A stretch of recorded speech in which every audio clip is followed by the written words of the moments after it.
je voudrais vous parler un petit peu des endroits où l'amour suffit pas. Votre amour, tout l'amour que vous déployez dans le lien, il suffit pas toujours à faire s'engager l'autre, à ce que l'autre personne elle reste. Et parfois on vit des aléas de la vie, des stress ou des missions de vie respectives qui partent dans une autre direction. Et parfois on peut s'aimer très fort, mais ça suffit pas forcément. Et il y a aussi des illusions qui font qu'on se dit ouais, mais grâce à tout ce que je donne, tout cet amour, tout ce que je crée, l'autre va changer, l'autre va s'engager, l'autre va faire. Mais en fait, déjà, c'est pas parce qu'on dit à l'autre quelque chose ou c'est pas parce qu'on comprend qu'on arrive à incarner. Du coup, il y a des illusions qui nous font perdre du temps, des rêves, des projets qu'on vit un peu seul et puis on attend pendant des mois ou des années que ça se passe. Et du coup, dans l'imaginaire du couple, on croit que cet amour suffisamment profond a le pouvoir de réparer, transformer, sauver l'autre. Et en fait,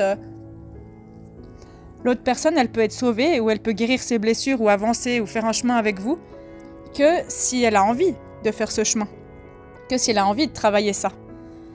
Et si j'ai un partenaire, une partenaire qui résiste à tous mes efforts, qui reste indisponible au niveau de la connexion émotionnelle, de sa vie affective, de ses comportements, de son incapacité à s'engager ou qui continue à mettre une distance émotionnelle ou qui n'a pas envie d'alimenter la relation ou d'apprendre le toucher, on peut rien faire. On peut exprimer ses besoins, ses envies, ses rêves et on peut demander à l'autre personne qu'est-ce qui est difficile pour elle à donner et si elle a envie de s'engager dans ce chemin avec vous. D'ailleurs, je vais vous faire les prochaines semaines un outil qui travaille ça. C'est un outil en plusieurs étapes que vous allez pouvoir appliquer et directement en fait prendre ses responsabilités à deux et faire ce cheminement en fait dans la relation qui brise un petit peu ce cercle vicieux là. Du coup, derrière l'illusion romantique, il y a souvent une grande douleur, une grande attente, des grandes frustrations. Et l'amour, il suffit pas toujours à changer une personne qui a pas le désir, pas la capacité, pas la volonté, pas l'envie de se transformer ou d'alimenter le lien. Du coup, aimer, ça devient une illusion. L'illusion du couple désiré, souhaité, parfait. Et aimer, c'est pas réparer l'autre. Si je me dis des phrases inconsciemment ou consciemment, comme oui, mais si elle voit à quel point je l'aime, elle comprendra. Ah, mais je vais lui montrer ce que c'est la relation stable et ça va l'inspirer. Ou ah, mais cette personne, elle a jamais reçu d'amour, avec moi, elle va comprendre. Ben non, parce qu'apprendre à recevoir et à accepter la main qu'on tend, ça s'apprend. Et une relation harmonieuse, elle n'a pas à être un champ de mine permanent, elle n'a pas à être une insécurité permanente où on se demande si l'autre si l'autre va s'y mettre, si l'autre va donner. C'est pas votre rôle de réparer les blessures que l'autre personne refuse d'aller visiter. Ça se fait en thérapie imago, mais on va visiter ensemble parce que tout ce qui se construit en lien se répare en lien. Un amour profond, un investissement profond, une suradaptation, une patience infinie, une attente infinie, c'est pas une transformation garantie. Vous pouvez de votre côté travailler vos frustrations, faire du développement personnel, de la psychothérapie, de la thérapie, de l'hypnose, de la sophrologie, tout ce que vous voulez, de la kinésiologie. Vous pouvez travailler tellement sur vous, si l'autre personne, elle suit pas en face et qu'elle décide pas d'aller visiter ça, vous pouvez rien faire. Vous pouvez lui proposer quelquefois, lui dire voilà, moi j'ai besoin que tu travailles sur toi, qu'on soit deux dans cette relation, qu'on travaille notre couple. Si l'autre personne, elle a pas envie, vous pouvez pas le faire à sa place. L'image que je donne de ça, c'est que on peut dire à l'autre, bah voilà, il y a telle clé, telle clé, telle clé, telle clé qui ouvre telle porte.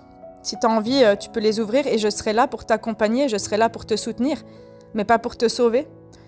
Moi, voilà ce que j'ai besoin, est-ce que tu peux le nourrir ou pas ? Mais pas réparer l'autre et pas faire à sa place. Vous imaginez quand vous faites à la place de l'autre, combien vous vous épuisez en fait au fil des mois et des années ? Combien vous faites pour deux et combien ça vous coûte de l'énergie ? Juste l'amour n'a pas ce pouvoir. On confond en fait aimer juste, aimer profondément, et on confond ça avec la capacité de changer l'autre grâce à l'amour. On peut aimer une personne très sincèrement et voir l'autre personne rester figée dans ses schémas. C'est pas par manque d'amour pour vous, c'est que la personne, elle n'est pas capable ou elle refuse d'aller affronter ses propres blessures. Le moteur du changement, c'est toujours soi. Après, pour changer, on peut demander de l'aide de l'autre. Et là, on devient dans une relation stable où tous les deux, toutes les deux parlent de leur peur et en prennent soin ensemble, plutôt que de laisser l'autre se débrouiller avec sa blessure. On essaye de l'aider, mais dans les deux sens. Si je reste auto-centrée dans ma blessure, je vais toujours prendre contre moi tous les actes et les comportements et les recherches d'affection de l'autre, et puis ça bouge pas. Du coup, si je reste dans cette illusion-là qui me fait perdre du temps, il y a pas un changement durable qui est possible, en fait. Et du coup, qu'est-ce que vous devenez quand vous restez dans cette situation ?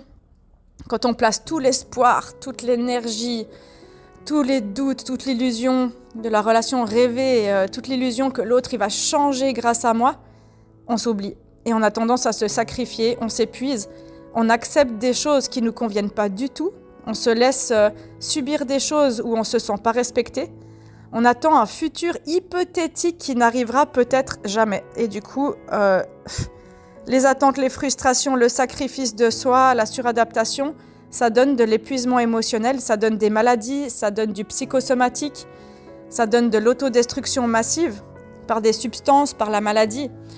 Et en fait, qu'est-ce que vous devenez à travers ça ? Aimer, c'est pas attendre que la personne elle devienne quelqu'un d'autre. C'est de la prendre comme elle est et d'accepter qu'elle soit en chemin. Si elle fait un chemin excellent, au moins il y a un chemin qui est amorcé. Si l'autre personne elle n'est pas capable, elle n'a pas envie d'en parler ou d'essayer quelque chose ou d'aller chercher de l'aide par elle-même, vous pouvez rien faire. Vous pouvez juste nommer où vous en êtes et que c'est plus possible pour vous. Donc la question c'est, est-ce que je peux aimer cette personne telle qu'elle est aujourd'hui sans espérer qu'elle devienne quelqu'un d'autre et sortir de l'illusion ?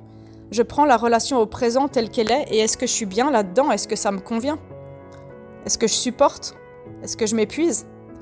Pas la version rêvée et illusoire que j'ai fabriquée à l'intérieur de moi. Pas la version de l'autre, de l'homme ou de la femme idéale que j'imagine. Pas la version que l'autre promet d'être mais met rien en place pour y arriver. Juste lui ou elle, tel qu'il ou elle est maintenant, au présent, aujourd'hui. Et pas non plus pour les surempathes, la version que je lis de l'autre. Parce que oui, vous pouvez lire les émotions de l'autre, mais si l'autre personne, elle va pas y connecter, vous pouvez rien faire. Et si la réponse à cette question, est-ce que je peux aimer cette personne telle qu'elle est aujourd'hui ? Si la réponse est non, alors c'est que ça vous convient pas. C'est d'arrêter de vous priver de votre vie, de la vitalité, de trouver une autre relation. Souvent, on reste parce qu'on a peur de pas pouvoir reconstruire, de pas pouvoir aimer. Et souvent, on a peur de poser ses limites ou d'exprimer où on en est et de dire que c'est plus possible. Parce qu'on a trop peur justement du rejet et de l'abandon. Mais c'est en restant dans ce schéma qu'on l'entretient aussi de notre côté. Du coup, un amour véritable, l'amour inconditionnel n'existe pas et il n'est pas sans limite, mais on peut y tendre. Un amour véritable, c'est de pouvoir accueillir l'autre personne telle qu'elle est, sans attendre une version future, parce que ça, c'est la frustration assurée. Après, si vous voulez travailler les frustrations, les attentes et ça, prenez une consultation en ligne ou à Genève ou venez faire un stage, parce que ça travaille vraiment ça. Et là, on est vraiment deux pour aborder ces choses. L'amour, il ne sauve pas quelqu'un qui ne veut pas se sauver lui-même, elle-même. L'amour, il répare pas ce que l'autre personne, elle veut pas voir. On peut l'aider, mais pour ça, il faut qu'elle accepte du soutien. Et il faut que vous arrêtiez de vous oublier. Et aimer, ça suffit pas pour changer une personne qui a pas envie de grandir et de faire un développement personnel sur elle-même. Par contre, cet amour, quand on le tourne vers soi, on apprend à se donner de la compassion pour ce qu'on n'arrive pas à faire. On apprend à exprimer différemment.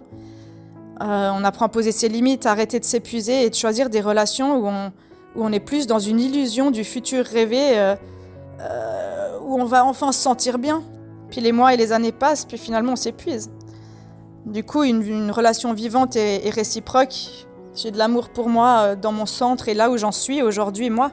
Qu'est-ce que je veux vivre ? Qu'est-ce que je suis capable de donner ou pas ? Alors, où vous en êtes aujourd'hui ? Est-ce que vous attendez encore que l'autre devienne quelqu'un d'autre ? Et qu'est-ce que vous prenez aujourd'hui de cette personne ? On fait les choses pour soi, On a l'altruisme, il peut être teinté d'égoïsme. Vous pouvez regarder le podcast sur se rendre indispensable à l'autre. Des fois, je joue au sauveur, à la sauveuse par costume de survie parce que j'ai toujours appris ça dans l'enfance, que quand je faisais quelque chose pour être aimée, je me rends indispensable à l'autre pour lui faire sentir de ne pas m'abandonner. Mais ça, c'est du contrôle. Et puis c'est ok, hein, on n'est pas toutes des super-héroïnes, des super-héros. Et puis on est humains, on a tous et toutes des blessures, des schémas. Par contre, d'en sortir, c'est possible. Et d'améliorer sa santé physique, mentale, sa santé psychologique. Et c'est possible d'en sortir et vous n'êtes pas seul. Je suis sûre que si vous parlez un petit peu de ça avec vos proches, vous allez voir qu'il y a beaucoup de personnes qui vivent ça. Et vous pouvez vous soutenir. De dire, toi, tu mets quoi en place comme astuce? Qu'est-ce qui fonctionne? Qu'est-ce qui fonctionne pas? D'aller voir des thérapeutes de couple et de travailler la relation. Voilà, donc le petit mot du jour pour dire que l'amour, il est beau, mais il suffit pas toujours parce qu'une relation, elle s'entretient. Et c'est aussi du travail. Et j'ai un monsieur de près de 90 ans qui m'a dit il y a quelques mois, « Ah, mais en fait, c'est vraiment du travail, une relation. » Oui, parce que cette illusion romantique qui fait croire que si je trouve la bonne personne, tout sera fluide et parfait, non, ça c'est vraiment le rêve de Cendrillon qu'on nous vend dans les livres. Dans la réalité, il y a plein d'aléas de la vie et c'est affronter ça ensemble qui est beau. Affronter les blessures, en prendre soin, accepter que l'autre est blessé, accepter de faire un chemin pour moins le prendre contre moi, pour accepter à s'aimer comme on est dans notre chemin. Et chaque personne a le droit d'être aimée en chemin. Voilà. Et la peur, elle fige. La peur, elle fige. Quand on reste dans la peur, ça nous empêche de changer des choses. Voilà, pour le petit mot du jour. Donc, prenez soin de vous, prenez soin de votre relation, de vos proches. Merci beaucoup pour votre écoute. N'hésitez pas à partager ces messages s'ils vous plaisent. Et à tout bientôt.